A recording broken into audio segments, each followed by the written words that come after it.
예, 2025년이 밝았습니다. 첫 주 이렇게 하나님께 영광의 예배를 드릴 수 있는 은혜가 주심을 너무나 감사합니다. 오늘 또 이렇게 네 분이 오셨는데 너무나 감사하고요. 우리 목사님들 참 비록 적은 교회고 보잘것없는 것이지만 이렇게 오셔서 같이 예배 드리시는데 너무나 감사를 드립니다. 오늘 말씀이 받는 복과 주는 복이라 그랬습니다. 새해를 맞이해서 우리가 받으면 좋을까요? 주는 게 좋을까요? 우리는 늘 받는 것을 좋아했습니다. 그죠? 내가 받는 걸 좋아했습니다. 그런데 올해는 주는 것이 한번 신경을 써보시라고요. 주는 자가 복이 있다. 오늘 그랬습니다. 주는 것이 받는 것보다 복이 있다. 예수님께서 이렇게 말씀하셨습니다. 옛날 히랍에 전 제국의 한 왕이 있었습니다. 그는 태평성대를 누리면서 호색과 방탕으로 그 탐닉의 생활을 즐기고 있었습니다. 자기를 더 즐겁게 하기 위하여 쾌락과 행복을 높이는 것에 수단과 방법을 가리지 않았습니다. 어떻게 하면은 내 행복과 쾌락을 더 즐겁게 할까 하는 생각을 하고 있었습니다. 그래서 큰 상금을 걸어서 전 국민에게 나를 더 즐겁고 행복하게 할 수 있는 것은 좀 들고 와봐라 이렇게 했습니다. 하고 싶은 것은 다 해봤지만 가지고 싶은 다 가져봤지만은 이제 더 무엇을 더 한번 가져볼고 어떤 사람을 통해서 내가 행복을 한번 누려볼고 이렇게 해서 많은 것을 해서 별별 아이디어를 다 가지고 나왔습니다. 그러나 불만과 갈증은 다 가정되고 있었습니다. 새로운 아이디어를 가지고 왔다고 해서 만나보면은 왕은 실망을 합니다. 이까짓 걸 가지고 너네 왔단 말이냐. 또 그 아이디어를 가지고 온 사람이 별 볼 일 없다고 사형에 처하기까지 했습니다. 이까짓 것을 아이디어라고 가지고 왔느냐 하면서 이렇게 나무랐던 것입니다. 참 그러던 중에 이제 도리가 없구나. 내가 기쁨을 누릴 게 하나도 없구나. 그런데 그러던 중에 어느 소녀 하나가 자기가 왕께 나아가서 내가 기뻐할 수 있고 행복할 수 있는 비결을 말하겠다고 왔습니다.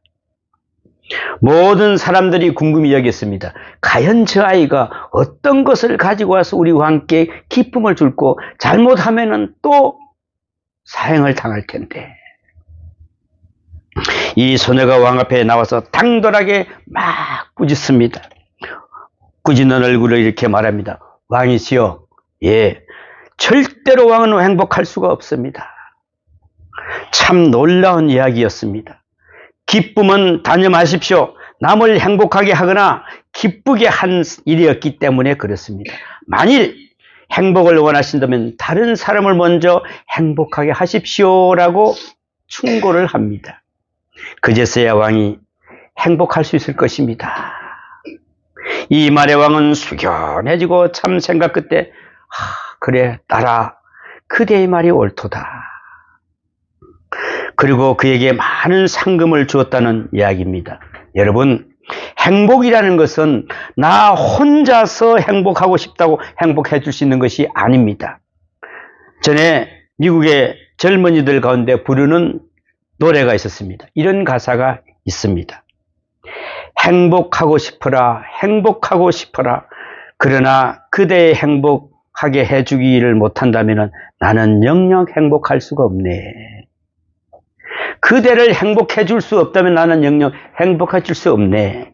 자, 유행가도 이런 진리가 있는 유행가가 또 있기는 있습니다. 그죠? 상대방을 행복하게 해주지 않고는 나는 행복할 수 없다. 사람들은 이 사실을 모르고 있습니다. 그래서 우리는 올해는 남을 행복하게 해주는 그런 삶이 됐으면 좋겠습니다.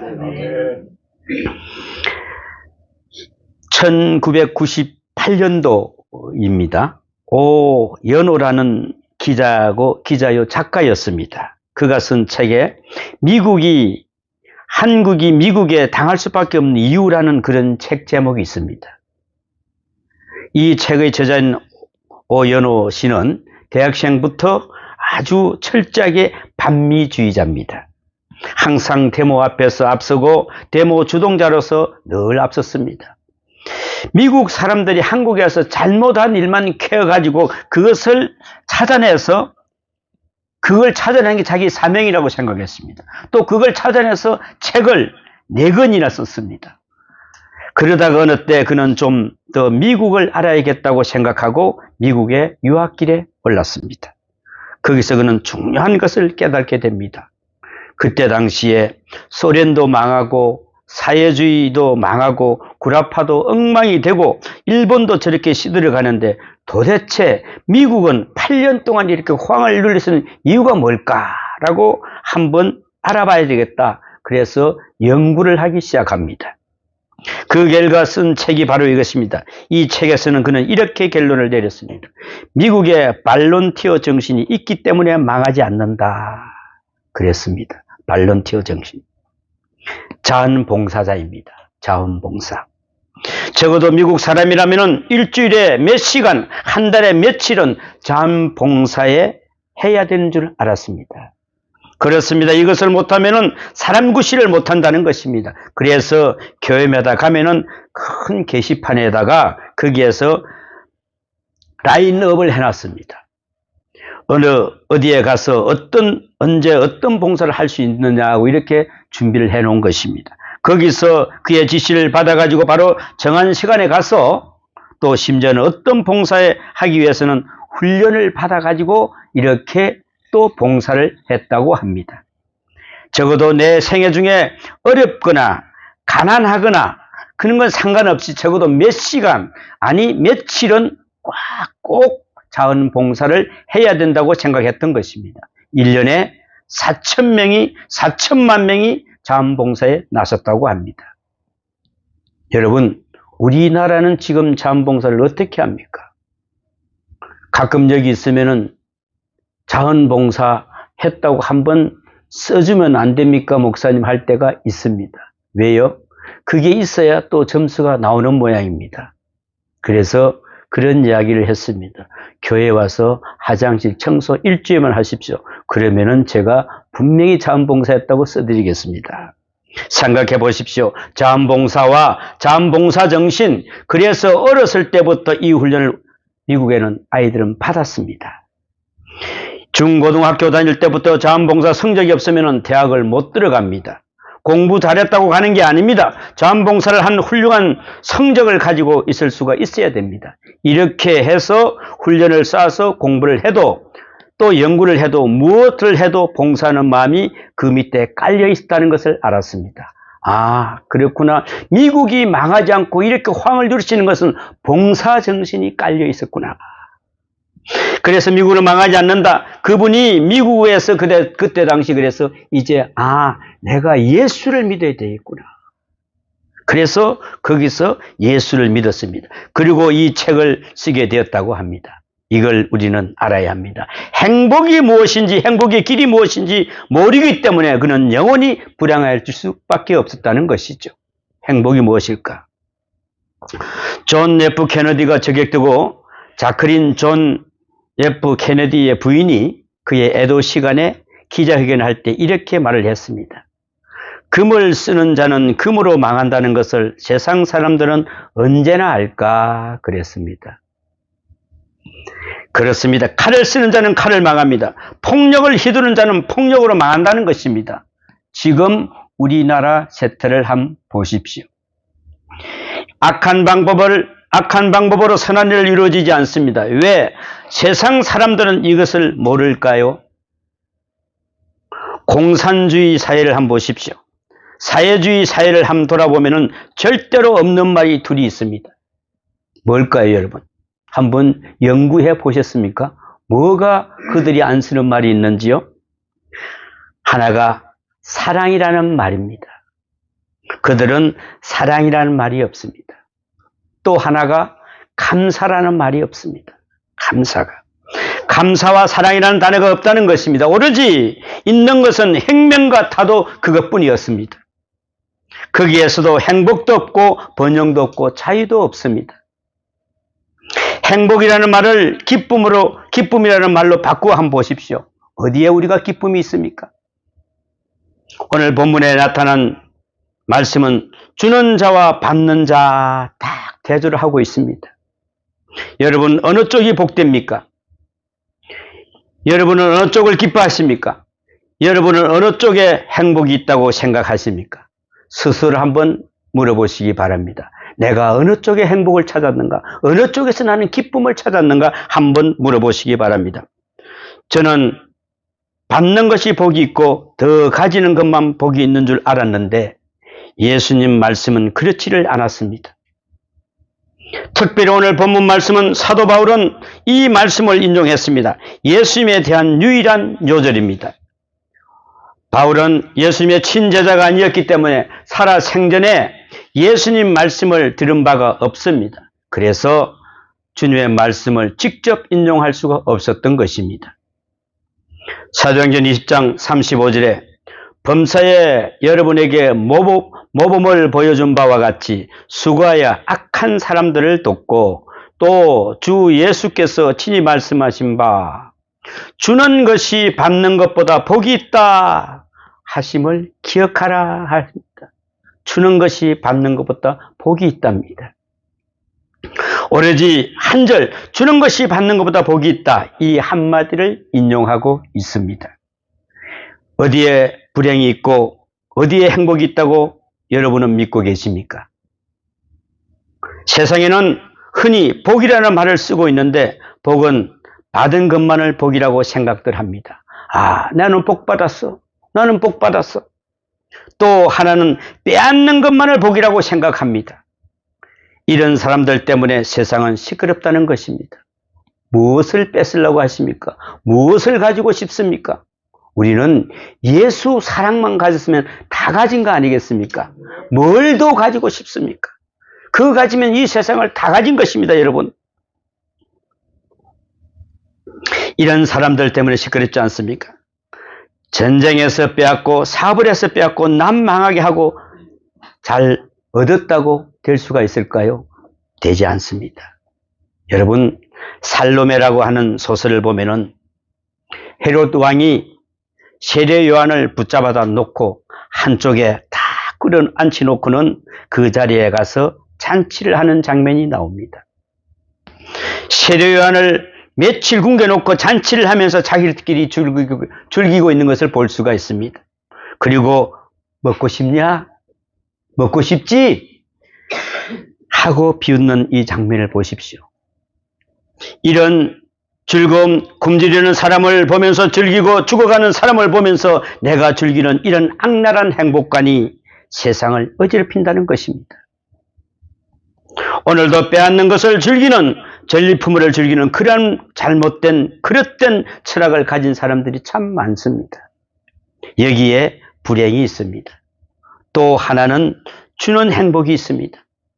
주는 것을 참으로 기쁨으로 삼는 것은 행복이다 그랬습니다.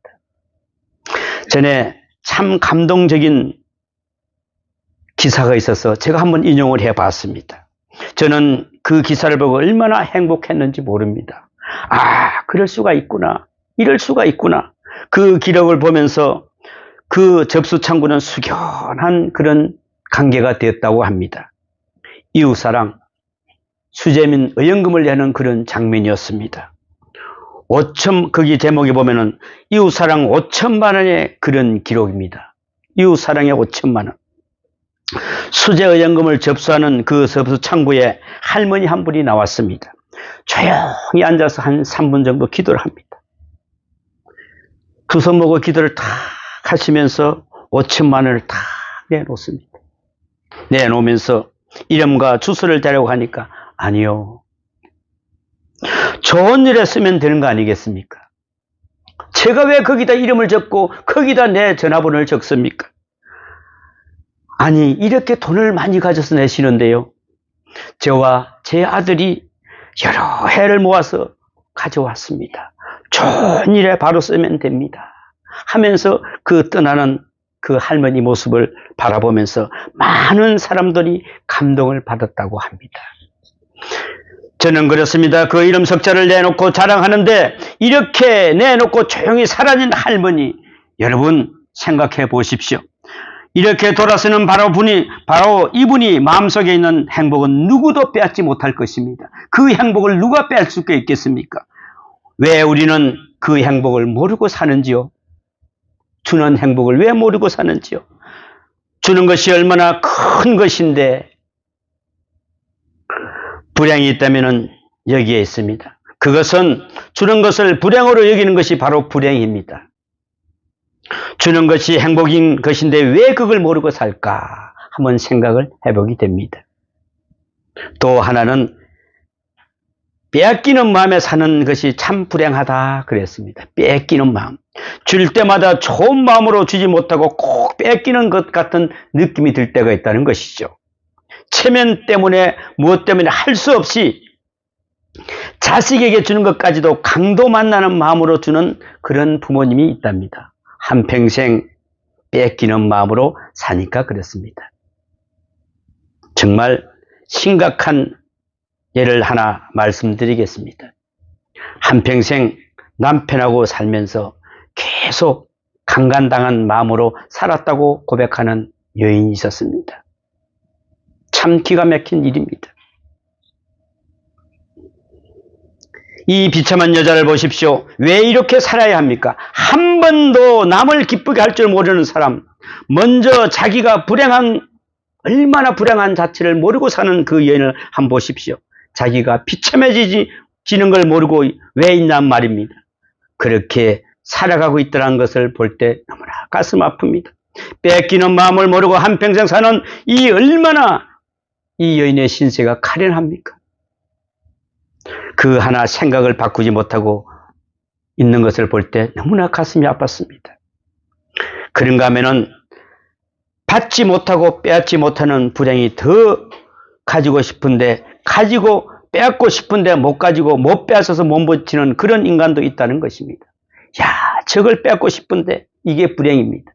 여러분 지금 한번 보십시오. 서로가 서로를 빼앗으려고 난리를 치고 있습니다. 서로가 서로를 빼앗기 위해서.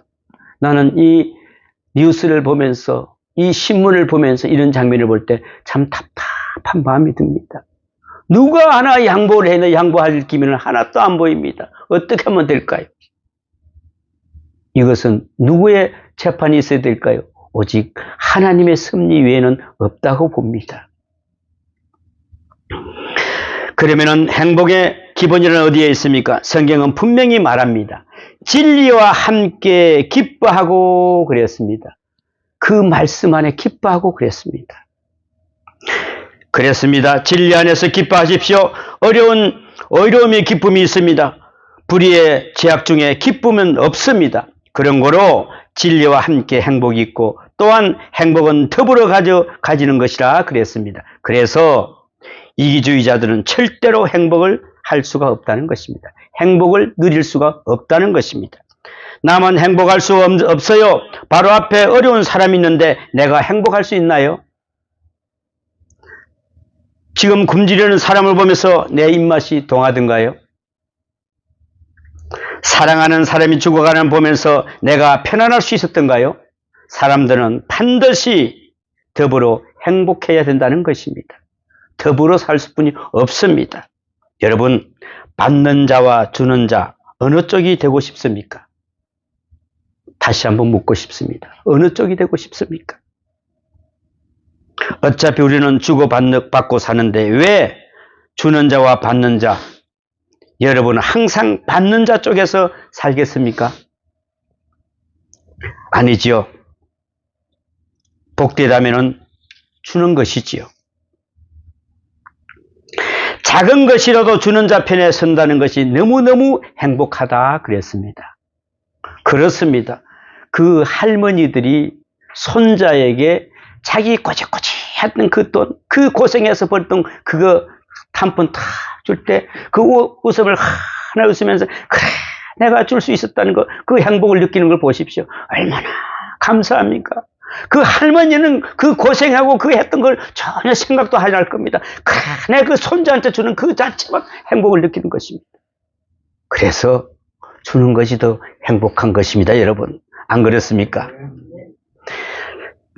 받는 자의 마음에서 돌이켜서 주는 자 되는 것을 기뻐하는 마음이 아주 중요하다 그랬습니다. 또 줄 수 있다는 것이 얼마나 좋은 일입니까? 대체로 보면은 기회를 다 잃어버리고 난 뒤에 후회합니다. 내가 그때 좀 내가 베풀 걸, 그때 내가 좀 할 걸, 이러다가 세월은 지납니다. 오늘도 다소라도 남을 줄 수 있는 것이 얼마나 좋은가. 위로받기보다는 위로할 수 있는 입장에 있다는 게 얼마나 좋습니까? 남을 위로할 수 있다는 이 자체가 얼마나 감사합니까?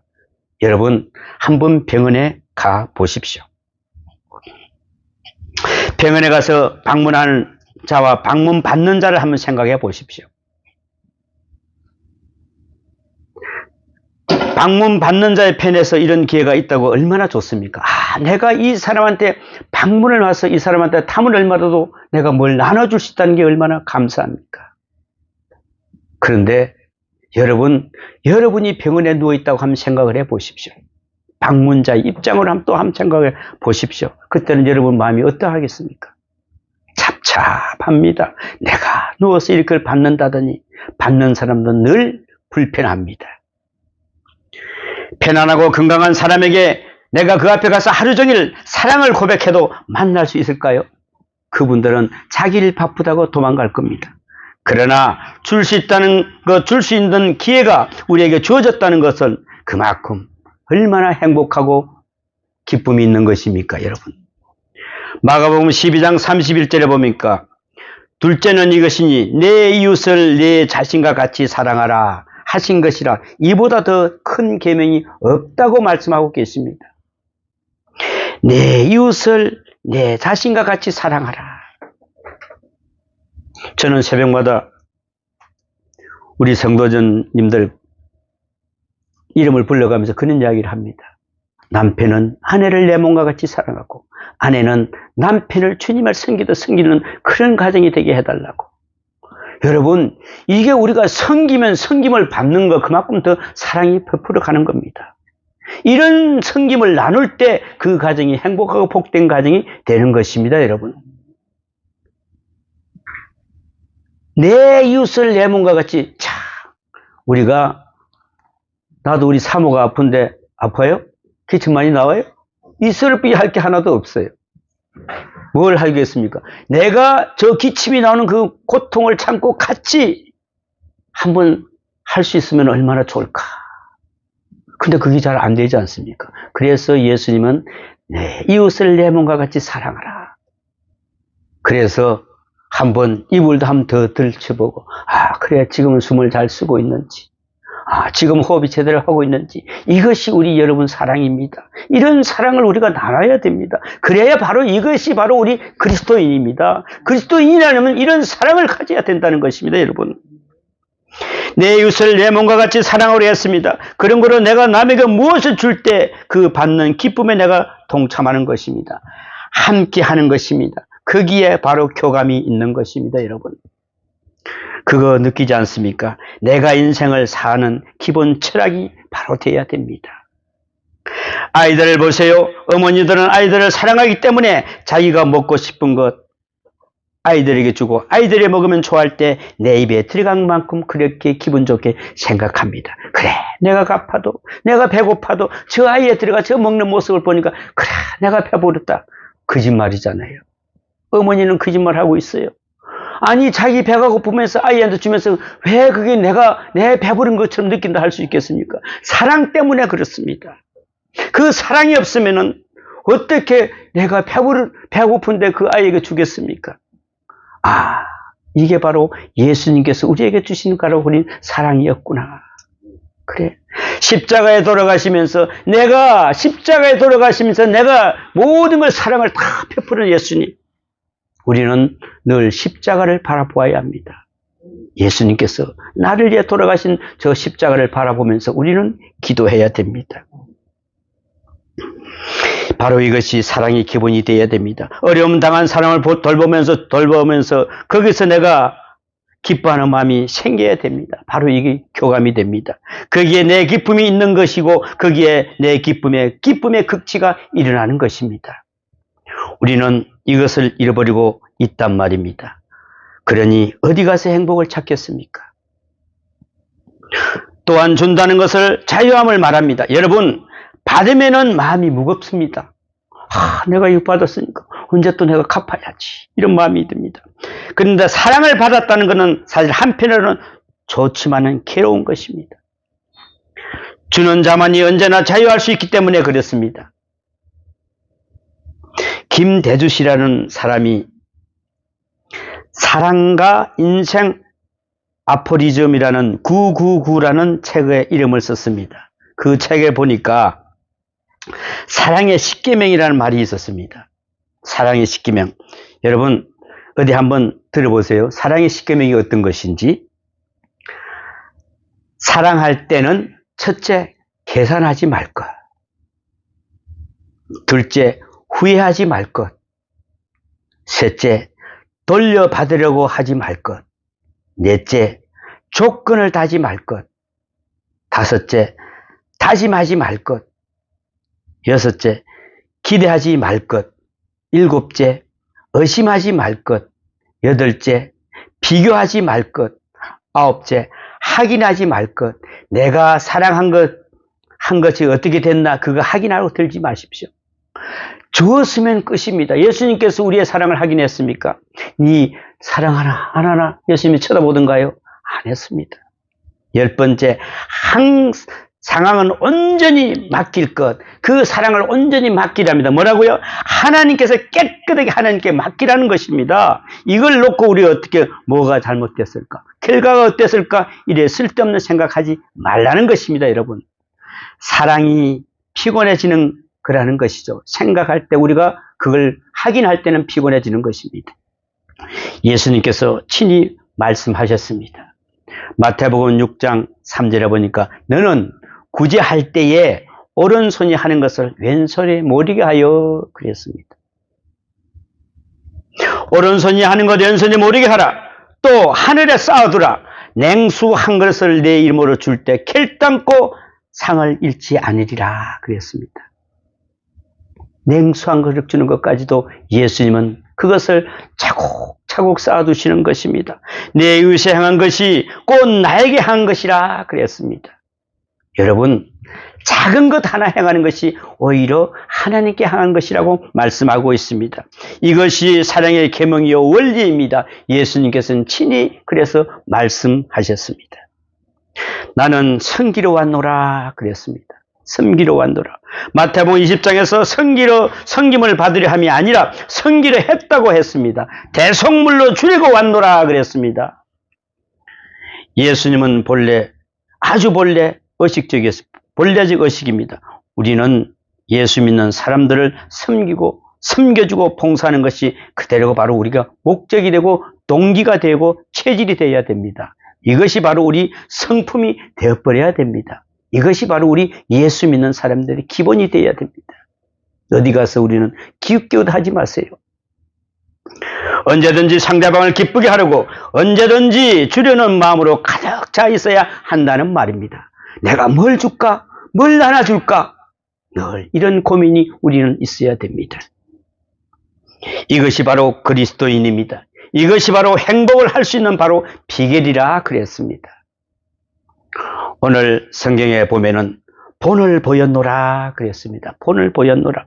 그런 말씀이 있어요. 누군가가 본을 보여 그 다음에 파급효과가 이어지는 것입니다. 예수님께서는 우리에게 바로 본을 보여주었습니다. 어느 주유소에 기름을 넣고 있는 청년 하나가 있었습니다. 아주 좋은 승용차를 타고 온 사람이 있었습니다. 기름을 넣으면서 이 청년이 아저씨 참 이 차 참 좋으네요. 아 그래. 그러니까 그 차주가 하는 말이 그럼 이 차 상당히 비싼 것 같아. 그런데 내가 산 게 아니고 나는 값은 잘 몰라. 그런데 내 형님께서 이 차를 사주셨어. 사랑했어. 동생을 사랑해서 이 차를 사줬어. 그래요. 너무 부러워하는 것 같아서 그 차주가 말하기를 이런 차 가지고 싶냐? 부럽냐? 그랬더니 그러니까 예, 이런 거 타고 싶어서 아니요. 나도 내 동생이 이런 차 사줄 수 있는 형님이 되고 싶었어요. 그랬답니다. 제 동생이요. 다리가 저는 장애인이거든요. 저는 이 차를 제 동생에게 사주고 싶어요. 동생에게 저는 차를 사줄 수 있는 형님이 되고 싶어요. 이것이 바로 사랑입니다, 여러분. 그 좋은 것, 정말 아름답고 비싼 것, 이것을 내 동생에게 사주고 싶은 그런 형님의 마음, 얼마나 아름답고 기쁜 마음이니까. 이것이 바로 행복이라는 것입니다, 여러분. 여러분, 주님이 하신 말씀을 들어보십시오. 주는 자가 복이 있다 그랬습니다. 여러분, 얼마까지 받으려고 하는 겁니까, 여러분? 얼마나 더 받아야 하겠습니까? 저는 식사 기도할 때도 좀 너무 길어지는 거 정말 못마땅해 하거든요. 식사 기도할 때 하나님, 이렇게 맛있는 음식 주셔서 감사합니다. 하나님, 감사하는 마음으로 먹겠습니다. 아멘 했으면 딱 좋지 않습니까? 그런데 거기에다가 줄을 다 대고 음식이 식고 음식이 그냥 맛이 없을 때까지 기도하시는 분들이 있습니다. 그만큼 주었으면 됐지 또 뭘 덜 달라는 겁니까? 하나님께서 우리에게 모든 걸 다 주셨습니다. 심지어는 그 외아들 예수 그리스도까지 우리에게 주셨습니다. 무슨 더 사랑을 찾고 있습니까? 그런데 우리는 세상에서 무엇을 더 바라고 있습니까? 무엇을 더 가지려고 하고 있습니까? 그 욕심은 끝도 없는 것입니다. 이렇게 왜 달라는 이야기가 많은지, 욕심의 보따리를 차고 사는지 왜 이 모양인지 저는 모르겠습니다. 여러분, 이제는 제발 정말 내 동생에게 자동차주를 사주는 행위 되고 싶습니다. 왜요? 이 같은 마음은 왜 없던가? 하나님이여 나에게 주신 사람이 되게 해 주시옵소서. 남에게 주는 사람이 되게 해 주시옵소서. 하나님, 저는 늘 남에게 모든 걸 주는 사람이 되게 해 주시옵소서. 라고 이런 삶이 되어야 됩니다. 줄 수 있게 해 주시옵소서. 하나님께 줄 수 있게 해 주시옵소서. 좀 더 후하게 줄 수 있게 해 주시옵소서. 이런 마음이 되어야 됩니다. 언제 우리는 이 수준에 도달하겠습니까? 올해 여러분 이 수준에 도달하십시오. 2025년 나는 내 있는 거 다 주고 싶다. 예수님이 다 주고 가시는데 내가 뭘 챙기고 가질 이 세상에 챙길 거 한 개도 없다. 나는 다 주고 떠나겠다. 이런 마음을 가지는 여러분이 되시기를 축원합니다. 위에 생명을 주고 음식을 주고 다 받는 것이 아니라 주는 자가 복되다 하였습니다. 오늘 이 시간 올해 모든 걸 다 주는 여러분이 되시기를 축원합니다. 기도합니다. 아버지 하나님 참 감사합니다. 오늘도 우리가 새해를 우리가 모든 것을 후히 주는 사람이 되게 하여 주시옵소서. 우리가 챙기는 자가 아니라 정말 동생이 비싼 자동차를 하나를 사주는 행위 되고 싶은 그런 마음이 되게 하여 주시옵소서. 하나님 남에게 주는 사람이 되게 해 주시옵소서 라고 고백하는 그런 삶이 되게 하여 주시옵소서. 이 모든 말씀 우리 주 예수님 이름으로 기도하옵나이다. 아멘.